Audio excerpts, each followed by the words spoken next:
Greetings, dear ones. I am Kryon of Magnetic Service.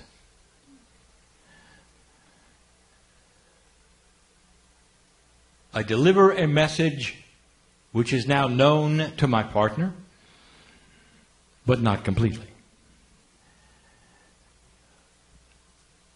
The message this night, not just for those in the room, for those who would give intent to hear these things, to read these things, are part of a group of those awakening on the planet, giving permission to stretch that bubble of their reality to include that which heretofore has been strange, illogical, and not something that would be part of their reality. And this, dear human being, is what is earmarking you as different from the others, that you would go beyond your fear and push that which you consider to be real into a place that is not familiar to you. A place where you have to ask the questions, what now? Where am I going? What can I expect? And you will not receive the three-dimensional responses that you're used to. And we know that. Oh, dear ones, there is so much help for you.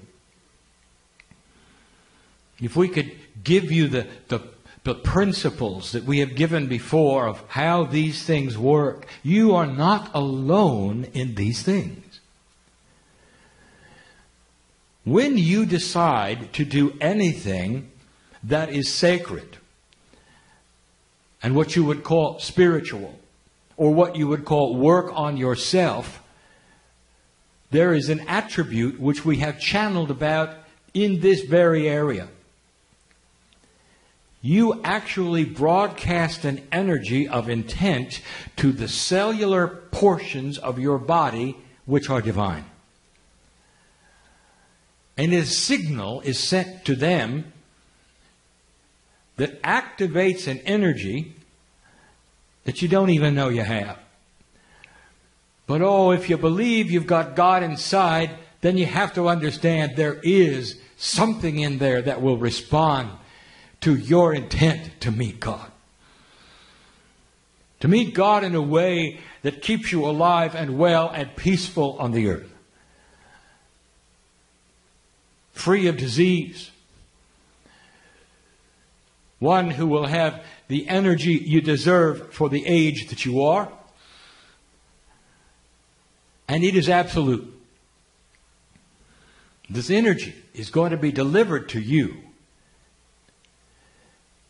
And you will see it and you will feel it as you progress through your desire to meet that which is in your cells, which is divine.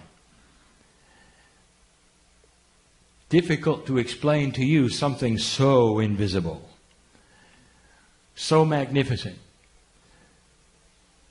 But even more difficult is it for me to explain those things which you cannot ever see. A system that we have that you know all about when you're not on your side of the veil. It is complex beyond belief, not understandable in 3 dimensions. And yet we describe it to you yet again today. We really want you to take this in. We teach this today to satisfy some of those of you who wonder, but also to give you information that is an enhancement of the magnificence of the human being. I want to talk about your past lives. I don't want to talk about past lives in a way that you think. I want to talk about all of them. Who do you think you are? What is the history that you think you have? And right away, I will tell you, as complex as this is, you have drawn a box around it. Even the metaphysical ones in the room, the esoteric ones, you've drawn a box. And the box is human life, how many times you might have been here, who you might have been, how you contributed to the Earth's energy. And if you did that, I would say, how special, how quaint. You have no idea. You have no idea. There is a system that is grander than any system that you can comprehend. You are pieces of God, and God has no age. What you call the God energy, the creator of the universe, is not just the creator of the universe. That God attitude energy is the creator of all things, including those things before the universe. You cannot start with your universe. But let's say we do, just to make it simple. And then let's focus on just your galaxy, just to make it simple. Not including the hundreds of millions of other galaxies. We'll concentrate just on yours. And we'll say that this Earth of yours is a baby. Oh, it's been around as long as your galaxy, made from the same stuff, entangled with the center it is, just like all of the others. The solar systems, the star clusters, all going around at the same speed. Entangled they are. But this quantum entanglement has something else you should know about. That whatever life there would be in the galaxy that is advanced enough to have quantum inventions are all talking to each other. You've given them many names, and you're aware of them. Those from perhaps Orion, those from the Arcturian, perhaps the Pleiadian. And what is their relationship to you? Have we ever discussed it? And you sit back and say, oh, I wish I knew more about them, not understanding for a moment you used to be them.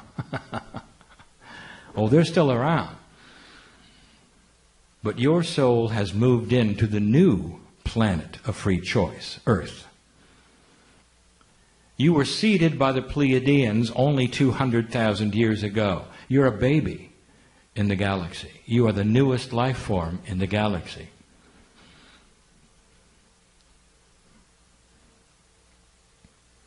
The newest life form to have that which is implanted in you, which would be knowledge of energy that is high and low and divine and not.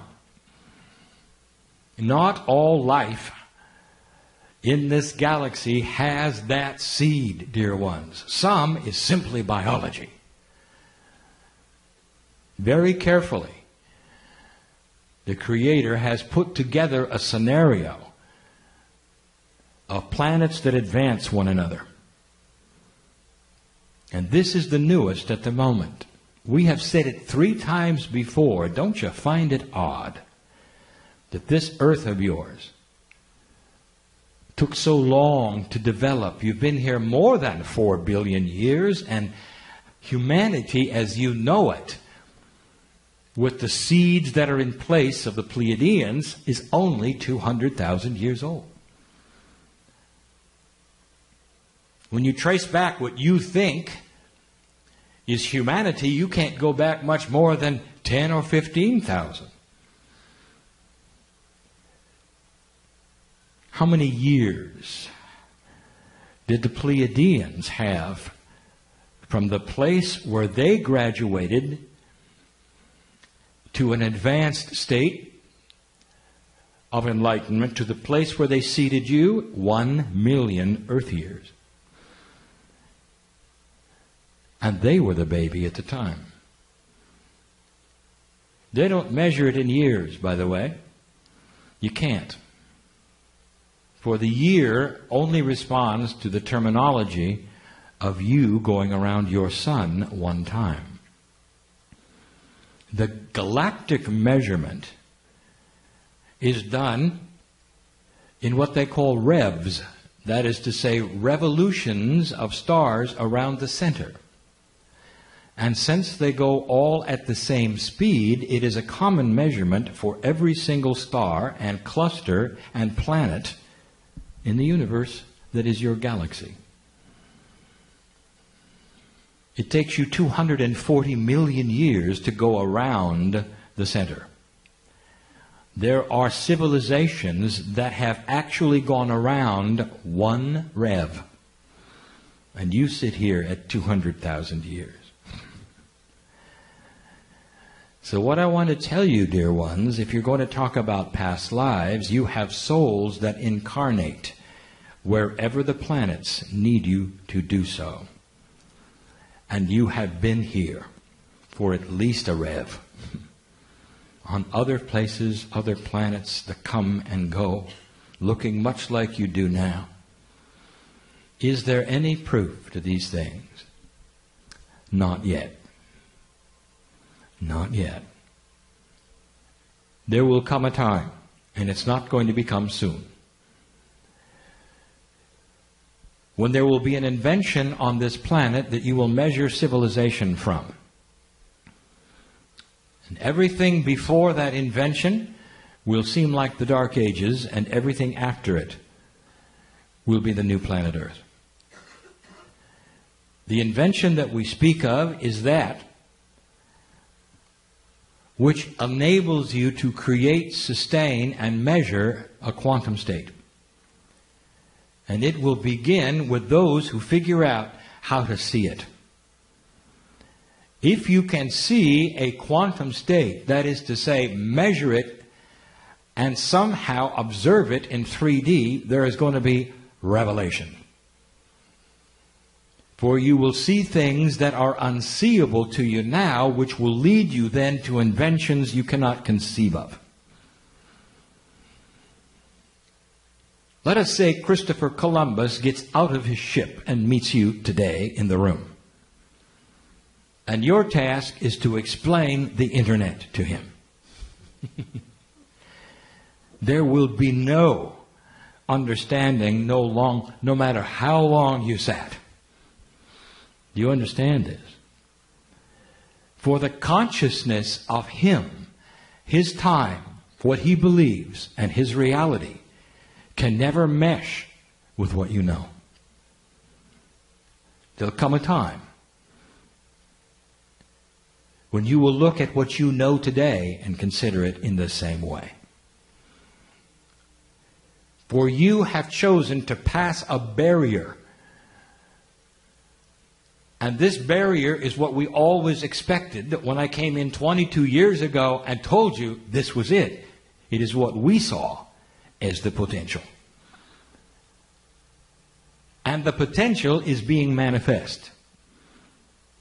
You may not like what is going on in your country, but you are recalibrating things that you need to recalibrate to move into what we would call the seeds of the future. It'll change everything. Consciousness cannot continue in an enlightened state with greed.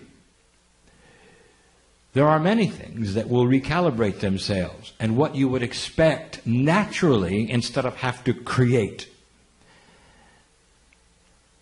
There will be a time when politics is not as it is today. That is going to require those who are older now in places of power to be no longer there. And that will happen through an attrition of retirement and death. When the new generation is in place, you will start to see that which is different thinking, systems that no one has ever thought of, ways to create the things today you struggle with.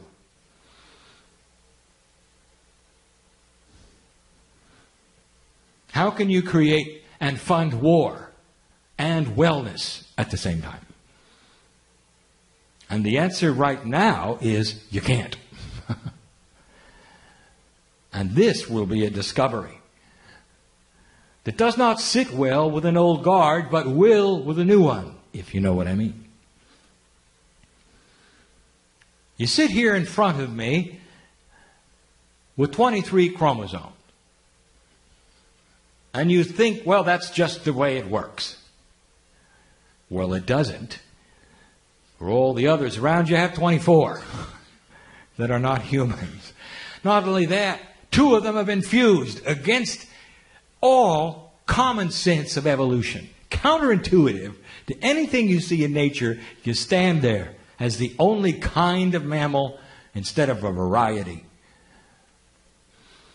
And you think everything is fine. If there were anyone who would come to your planet and look at the system, they would yell at you and say, "Can't you see you're different? You're not from here." And that's the subject. So you have to start with past lives, and you have to say, you have been not only your ancestors on earth, but all of the others who are your parents and your grandparents planetarily. No matter what you call them, dear ones. Those from Orion, those Arcturians. They're very helpful, aren't they? Because they are grandparents. Some of them seeded the Pleiadians. And then the Pleiadians seeded you. And it was not done in a conquering way. Pure love. Not like your movies show it. Divinely inspired, appropriate, correct. And someday that quantum invention that you're going to have is going to show something. As soon as they take those instruments and point them at a human being, they're going to see a quantum field, and it's going to shock them. To find out that your biology is quantum. And other mammals, it's not. Will make them wonder what it is about the human being that is special. And then they will have to turn their eyes upon that which is, perhaps, multidimensional and divine. You're born knowing that there is a Creator. And you search for the Creator from the time you can imagine what's on the other side of your reality. More than 80% of humanity does this. Belongs to organizations, worships in their own way. Blessed all. For the search for God in any form is seen as appropriate. But what about the past lives here? And now we get into the system that you are more familiar with, which you call the Akashic. Akashic inheritance is what we want to talk about. You go through a cycle of life. You come and you go, and you come and you go. The old system of coming and going is different than the new one. And that is tough for some to believe, for they believe the systems are always the same, and they're not. They change with energy. And as you manifest other kinds of energy on the planet, the systems respond. What was the system that the ancients intuitively set up? Now, my partner has taught about that this very day. What is the intuitive system of the first religions on the planet? And the answer is past lives. And it remained that way for a very long time until what you would call modern day. And the modern day systems threw away the potential that you had lived before. And the reason, a long time ago, was for control. For if you only have one life, you will only have one afterlife. And if you only have one afterlife, you want to behave yourself in the current life so it's the correct one. The idea that you might come around again then takes control out of the hands of those who want you to do certain things now. And that's modern spirituality. Well, there's nothing modern about it, because it is not that which is so. It doesn't matter what the human being believes, honestly, as long as they are aware of the God inside. For many systems serve the human being in worship, even those that don't believe in past lives.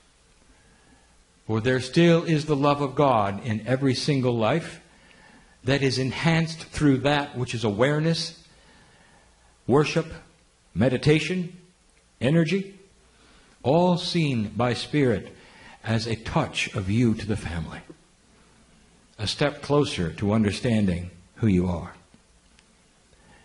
Any system based in love is a good system. For compassion and love is the core issue. And that's why you have past lives.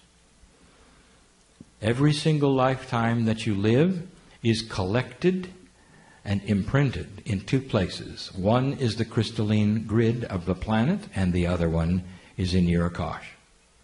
Your Akash is actually in three places. We've told you this before, but the one that is tonight's subject is that in your DNA. It imprints itself so that you can use it later. And that has been the teaching of the day. But let me tell you about the system. The old system has you react to karma.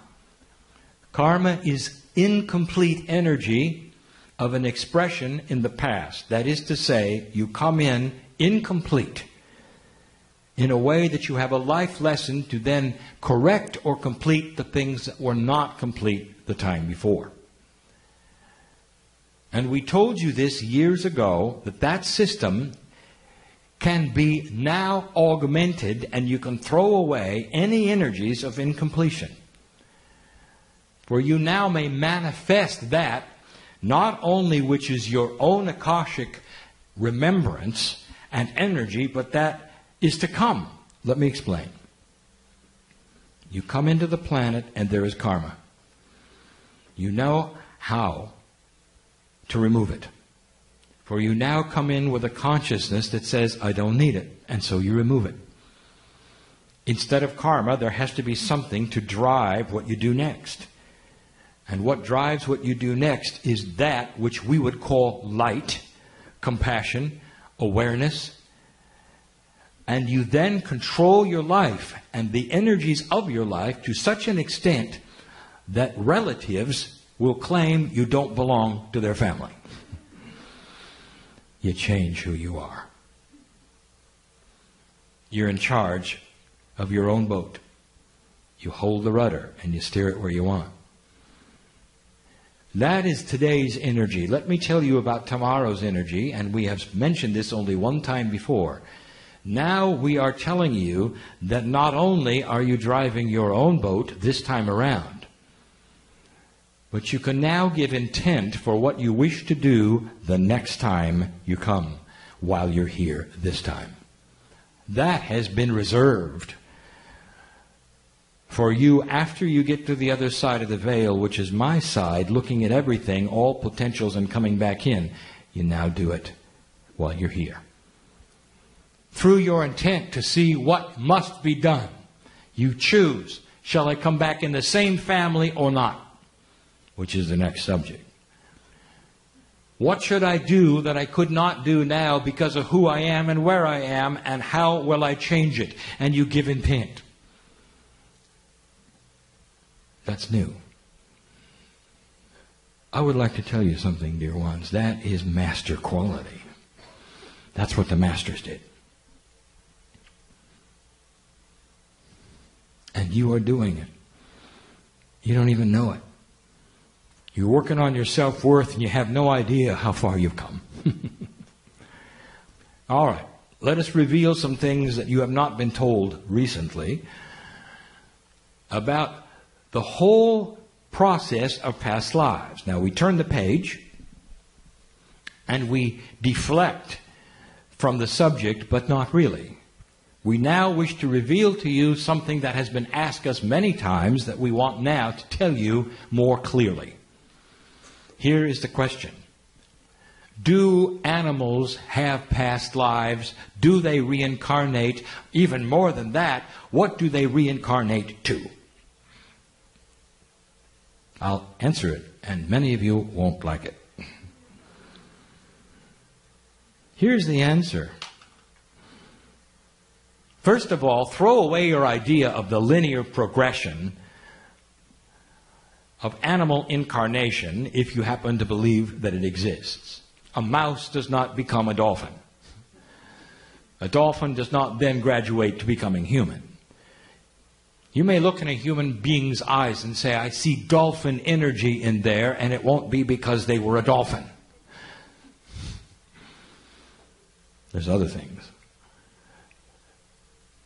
So right away, we're going to shatter the idea that there is a graduation process through animal incarnation. There is no system for animals except one. Do animals incarnate again? Yes. What is the system? And this is the one that is hard to describe, for it is not linear.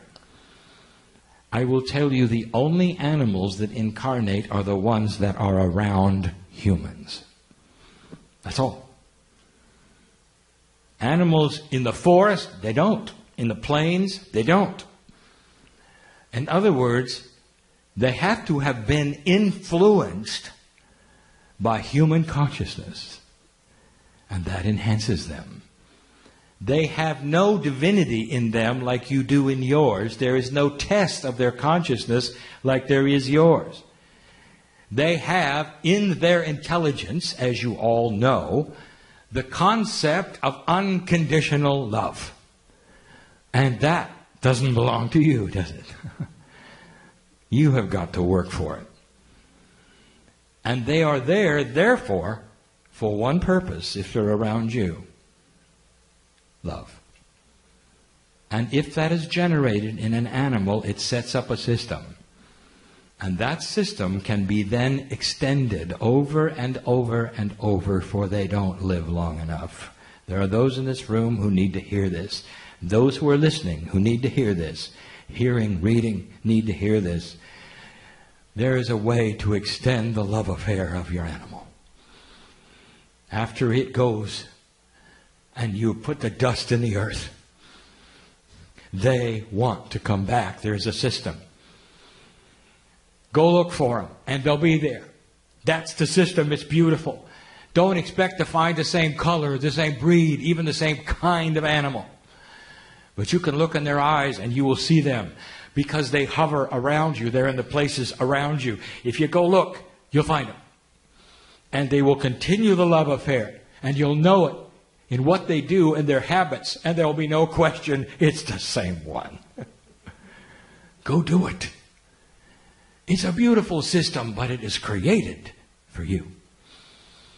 The magnificence of the divine inside the human means that whatever it touches changes. You can affect the ones with 24 chromosomes. And the animals respond. Doesn't matter, dear ones, whether it's a mouse or a horse. Even an elephant. Doesn't matter. They come back. If you love them, they come back. Let us end with this. The most complex thing I'm going to give you today.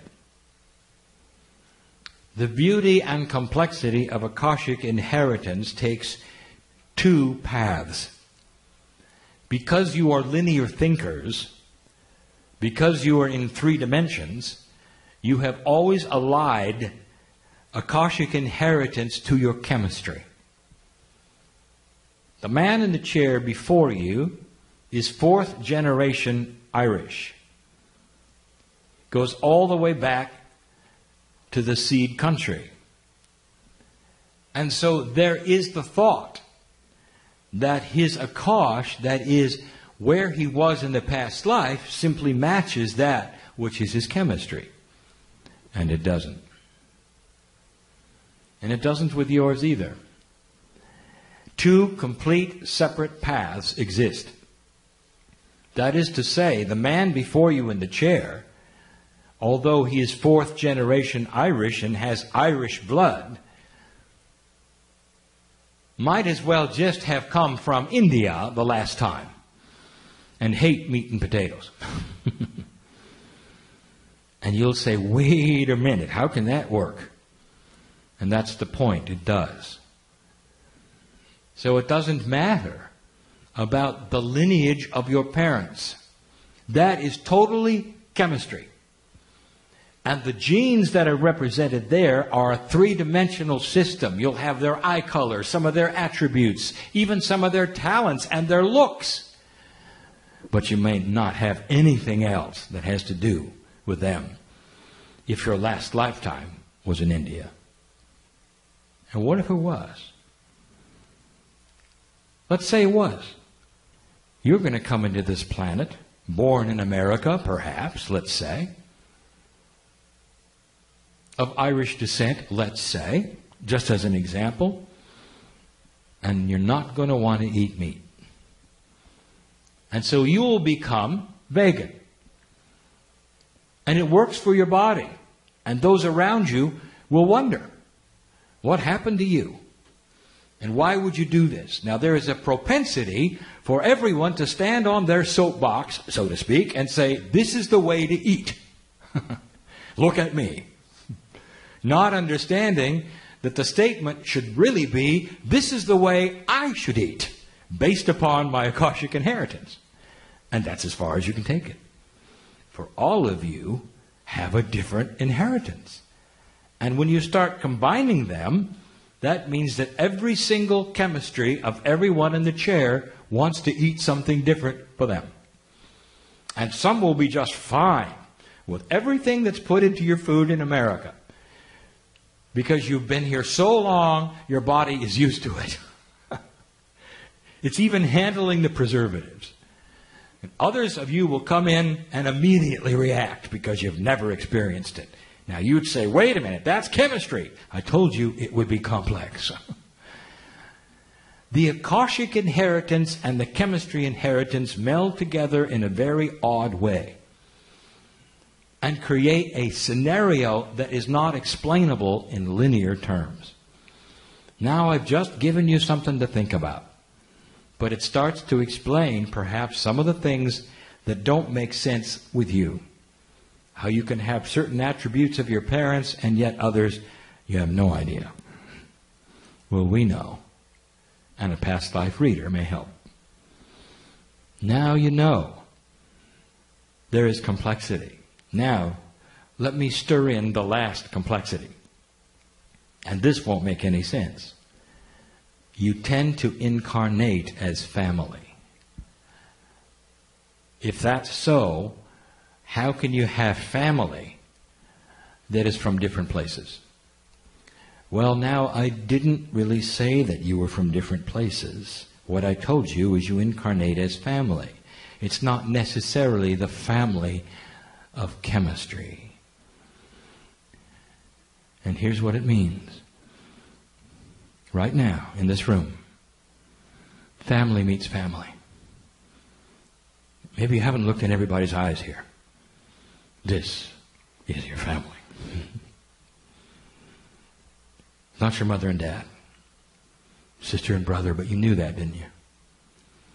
Oh, they're chemistry, and they're allied in a certain way, and you feel the bond.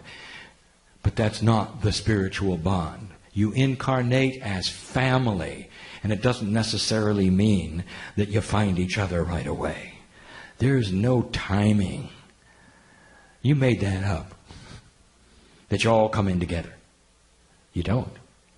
But you often find one another. So in closing, I'll say to you this, listener, reader, in this room, you are meeting family in this shift as you come together as one and realize you're allied through the love of God with all things living, including the air and the rocks, including that which you have not yet met which are your ancestors on other planets who know what you're doing. We stand together in congratulations and tell you that eventually you'll understand the systems. It will be taught in school. Not yet. But that's the way it went on the other planets, and that's the way it will go here. Finally, we say, do not be discouraged, for you are in the infancy of enlightenment. This will not take place in your lifetime, even the youngest ones here. But you are the seeds for it, and you know it's coming, and you will be here when it happens. Because you're coming back. All of you. And you're going to want to. All of you. Because when you awaken the next time, and this is a promise, there will be an earth that is couched for your enlightenment, and you will not have difficulty with it. You'll not have to struggle like you did this time and relearn everything like you did this time. You're going to awaken with a concept that God's inside. And that's because you've changed the energy of the planet. And you continue. The crystalline grid resounds with this and will cooperate with this. Gaia awaits what you're going to do next and will then morph to complement the energy that you create. And that, dear human being, is something to celebrate today. Leave here differently. And so it is.